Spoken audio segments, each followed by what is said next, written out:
TMC के बागी सांसद अब एक बार फिर से ममता बनर्जी के पास लौटने की तैयारी में हैं। खबर आ रही है कि 3 बागी टीएमसी सांसदों ने ममता बनर्जी से संपर्क किया है। एक सांसद की बात तो अभिषेक बनर्जी से होने की भी खबर आई है। टीएमसी के बागी सांसद अब खुलकर बोल रहे हैं कि हम एनडीए के साथ नहीं जाएंगे, हम बीजेपी के साथ नहीं जाएंगे। और कोई 1 या 2 सांसदों की तरफ से इस तरह का बयान सामने नहीं आया, बल्कि ये संख्या अब 3 हो गई है और ये संख्या और भी बढ़ने वाली है, जिसके चलते बीजेपी जो ममता बनर्जी की पार्टी को तोड़ने की कोशिश कर रही थी, अब वो खुद अपने ही जाल में फंसती हुई दिखाई दे रही है। ममता से बगावत करने वाले सांसदों को भी अपनी गलती का एहसास होते हुए नजर आ रहा है। ऐसे में सवाल ये भी उठ रहे हैं कि क्या अधिकांश सांसद एक बार फिर से ममता बनर्जी के साथ आ जाएंगे। दरअसल हाल ही में जो 3 राज्यों की 3 विधानसभा सीटों पर उपचुनाव हुए हैं, उसने टीएमसी के सांसदों की नींद उड़ा दी है। पहले छात्रों के विरोध के सामने सरकार को झुकना पड़ा और फिर अपने ही राज्यों में उपचुनाव को हार जाना, जो बीजेपी के कमजोर होने के संकेत दे रहे हैं। और बीजेपी के सहयोगी इसके बाद से उसे आंखें भी दिखाना शुरू कर चुके हैं। ऐसे में टीएमसी के बागी सांसद अगर ममता बनर्जी के पास वापस लौटते हैं तो ये बीजेपी के लिए बड़ा झटका होगा। टीएमसी से बगावत कर एनडीए को समर्थन देने वाले बागी सांसद अब एनडीए की टेंशन बढ़ा रहे हैं। बागियों में फूट पड़ती हुई दिखाई दे रही है, जिससे बंगाल की सियासत में एक बार फिर किसी बड़े भूचाल की आहट मिल रही है। दरअसल पश्चिम बंगाल में बीजेपी के सत्ता में आने के बाद पूर्व सत्तारूढ़ पार्टी टीएमसी में बड़ी टूट देखी गई। सबसे पहले ममता बनर्जी के 50 से ज्यादा विधायकों ने बगावत की और अपना एक अलग गुट बना लिया और खुद को असली टीएमसी बताने लगे।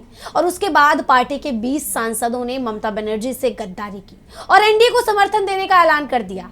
राज्य में ये समीकरण बदलने के साथ ही सबको ये लगा कि ममता बनर्जी और उनकी पार्टी टीएमसी खत्म होने की कगार पर आ गई है, लेकिन अब पासा पलटता हुआ दिखाई दे रहा है। ममता बनर्जी के बागी सांसदों में ही अब फूट पड़ती हुई नजर आ रही है। यूसुफ पठान, अबू ताहिर खान और खलीलुर रहमान टीएमसी के ये 3 बागी सांसद हैं जो लगातार दूसरी बार एनडीए के मंगल मिलन से नदारद रहे।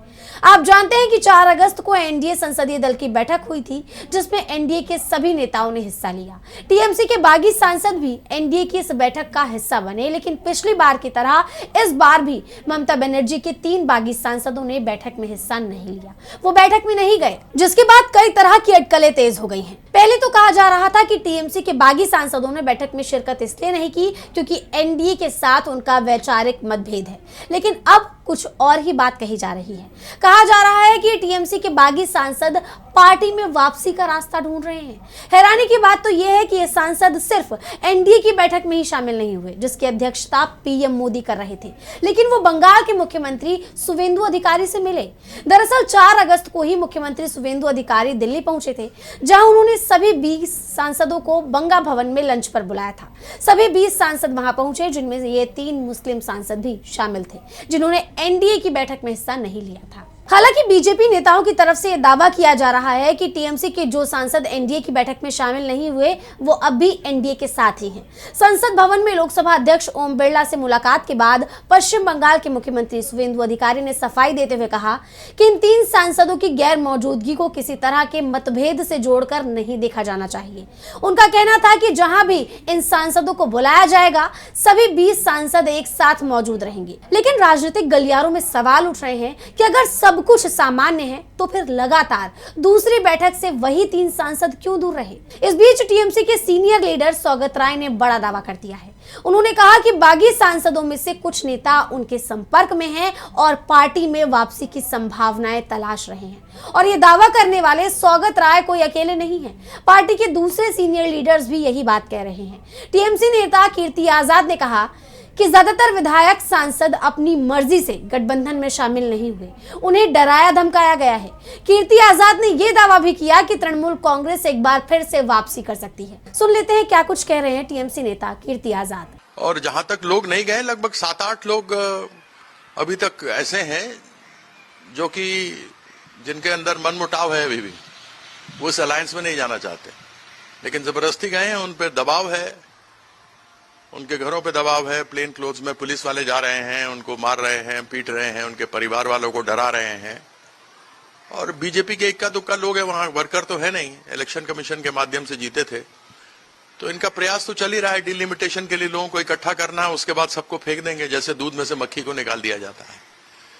तो इसके ऊपर विशेष कुछ कहने की आवश्यकता नहीं है। सब जान रहे हैं क्या परिस्थिति है। तृणमूल वापस आ रही है, एक ही लीडर है और वो है ममता बनर्जी। कीर्ति आजाद के साथ साथ कुणाल घोष ने भी यही बात कही है। वो तो शुरू से ये दावा कर रहे हैं। टीएमसी नेता कुणाल घोष का कहना है कि बागी तृणमूल कांग्रेस, जिसमें कई सांसद और विधायक शामिल हैं, उनके बहुत सारे नेता हमारे संपर्क में हैं। लेकिन एक समस्या है, वो है पुलिस प्रशासन। दरअसल जो लोग बागी गुट में शामिल हुए हैं, जो भी विधायक हो या सांसद, उनमें जेनेटिक गद्दार लोग ज्यादा नहीं है। वो लोग ममता बनर्जी से बात कर रहे हैं। कुछ लोग तो ममता बनर्जी से मिल भी चुके हैं। जो हमारी जो टीम है, उनकी सुरक्षा के लिए हम लोग ऐसे ही शांत रह रहे हैं। वो लोग दीदी के साथ संपर्क में हैं। सुनिए कुणाल घोष का पूरा बयान। बोल के जो हो रहा है, थोड़ा एमपीज, थोड़ा एमएलएस, उसका बहुत सारे उल्टा कांटेक्ट में है। वो लोग कांटेक्ट कर रहे हैं। एक प्रॉब्लम है क्योंकि पुलिस एडमिनिस्ट्रेशन, देखिए ये जो 20 एमपी उधर गए हैं या यहां पर एमएलए कुछ, इसमें जेनेटिक गद्दार ज्यादा नहीं है। जेनेटिक गद्दार 4, 5, 6 है, लेकिन बहुत सारा के को बचने के लिए केस है और बाकी है केस के डर पे। अगर कोई बेसलेस मामला दे दे तो वो लोग दीदी से बात कर रहे हैं। हमारा कांटेक्ट में है, दीदी का कांटेक्ट में है। कुछ लोग तो दीदी के साथ मिल भी गए हैं। कुणाल घोष ने तो ये दावा भी किया है कि जिन बागी सांसदों ने ममता बनर्जी से मुलाकात की है, उन्होंने ममता को बताया है कि अभी हमें अपनी सुरक्षा के लिए एक कदम उठाना जरूरी था और इसीलिए हमने एक कदम उठाया है और सब ठीक होते ही हम वापस टीएमसी में आ जाएंगे। सुनिए क्या कुछ कह रहे हैं टीएमसी नेता। वो लोग बोल रहे हैं, देखिए ये हम और हमारा रिलेटिव्स और हमारा जो टीम है, उसको प्रोटेक्शन के लिए अभी हम लोग को रहना पड़ रहा है। थोड़ा मैनेज करने दीजिए। हम पूरा हमारा प्रॉब्लम भी हो रहा है इलाका में, क्योंकि हम लोग एंटी भाजपा वोट, दीदी का वोट, और अभी हम लोग का दिल्ली हो या यहां पे हम भाजपा का सपोर्टर बनना पड़ता है। ये तो हमारा कॉन्स्टिट्यूंसी में भी प्रॉब्लम होता है। इसीलिए वो लोग दीदी का साथ पूरा कम्युनिकेशन में है। तो देख रहे हैं, अगर पुलिस हट गया ना विदिन 24 आवर्स, यहां पे उस कैंप का 56 to 58 एमएलए का रैली कर दूंगा। इस घटनाक्रम को लेकर अब ये माना जा रहा है कि बंगाल की सियासत में एक बार फिर भूचाल आ सकता है, क्योंकि अब ये साफ नजर आ रहा है कि टीएमसी से बगावत करके एनसीपी के जरिए बीजेपी को समर्थन देने वाले टीएमसी के बागी सांसदों में ही फूट पड़ गई है। जिस तरह कई सांसद एनडीए की बैठक से गायब रहे, बैठक में शामिल नहीं हुए और लगातार दूरी बना रहे हैं, उसको लेकर अब कई सवाल उठ रहे हैं। और अगर बैठक से दूरी बनाने वाले इन सांसदों ने टीएमसी में वापसी की, तो बाकी सांसदों की सदस्यता पर भी खतरा मंडरा सकता है। बाकी सांसदों की सदस्यता तक जा सकती है, उनकी सदस्यता रद्द की जा सकती है। वहीं अभी तक लोकसभा स्पीकर ओम बिरला ने भी इन 20 सांसदों के एनसीपीआई में विलय को मंजूरी नहीं दी है। लोकसभा की वेबसाइट पर अब भी तृणमूल कांग्रेस के तौर पर ही नहीं दिखाया जा रहा है। जब भी कोई बागी सांसद संसद में बोलने के लिए खड़े होते हैं, तो टेलीविजन पर उनके नाम के आगे तृणमूल कांग्रेस ही लिखा दिखाया जा रहा है। स्पीकर के फैसले का इंतजार करते हुए उन्हें लोकसभा में तृणमूल सांसदों से अलग बिठाया जा रहा है। इन सबके बीच तृणमूल कांग्रेस नेता अभिषेक बनर्जी ने पहले ही स्पीकर को याचिका सौंपकर इन 20 सांसदों की सदस्यता रद्द करने की मांग की है। ऐसे में अगर बागियों की सदस्यता रद्द होती है या कुछ बागी सांसद ममता बनर्जी के साथ वापस जाते हैं, तो इससे एनडीए को भी बड़ा झटका लगने वाला है। ऐसे में देखना दिलचस्प होगा कि आगे क्या कुछ होता है। क्या बागी सांसद टीएमसी में वापसी करते हैं या कोई दूसरा रास्ता अपनाते हैं।